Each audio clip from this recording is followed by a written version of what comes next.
So welcome to the second document that you will be using over the course of this unit.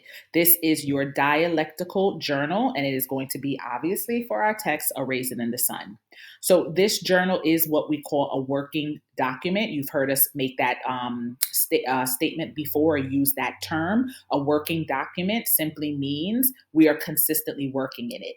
So this is your dialectical journal for Act 1, Scene 1. It will be due when we have completed that scene. However, your teachers will be looking at the document to see what you have done so far. We will be messaging you and conferencing with you to identify any issues that you may be having or misunderstandings in the text.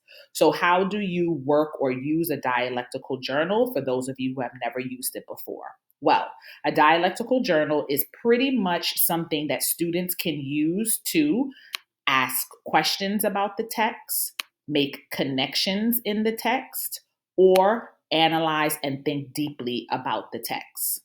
So, here are your very, very detailed directions. I'm not going to go through each one of them because you all can take the time to read this, but I want to go over some major and most important ways to use this document. The first thing is, and here's a sample, you are going to decide which of these three you would like to do. Do you want to question? Do you want to make a connection? Do you want to analyze?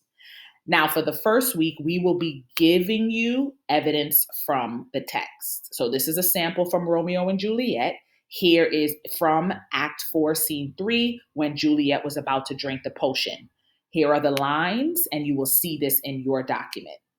Now, here's my connection. So I wrote this. I can make a connection between Juliet's feelings of uncertainty here, just like she was uncertain about whether to love Romeo or hate him for killing her cousin Tybalt. When Tybalt was slain, Juliet was sad over his death, but she seemed to be even more sad that her new husband, Romeo, had been banished from Verona. In that scene, her love for Romeo outweighed her grief for the death of her family member. Now, in this scene, again, she struggles with having to choose the possibility of death if the potion turns out to actually be a poison, or deceiving her family to be with Romeo forever.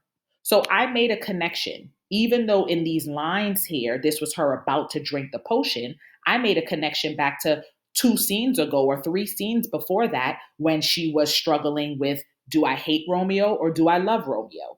So I chose to make a connection, and I did a clear, kind of deep, in depth explanation of how or what I was connecting that to.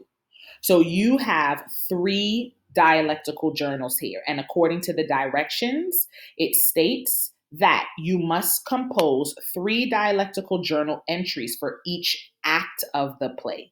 So for Act 1, you're going to have 3 journal entries. Now, these journal entries are informal. This means that it can reflect how you speak. Obviously, use professional, or shall I say, use language that is appropriate, but it's meant to be like writing in a journal. So in the same way you would make questions in the journal, I don't know why she would do something like that. That's just so weird. I would never do that. That's appropriate for this type of writing, okay? Because we want you to make connections to the text. So here is the first dialectical journal. As you can see, we have given you the text. I also have the citations. So I just want to go over how to cite. Notice here, you have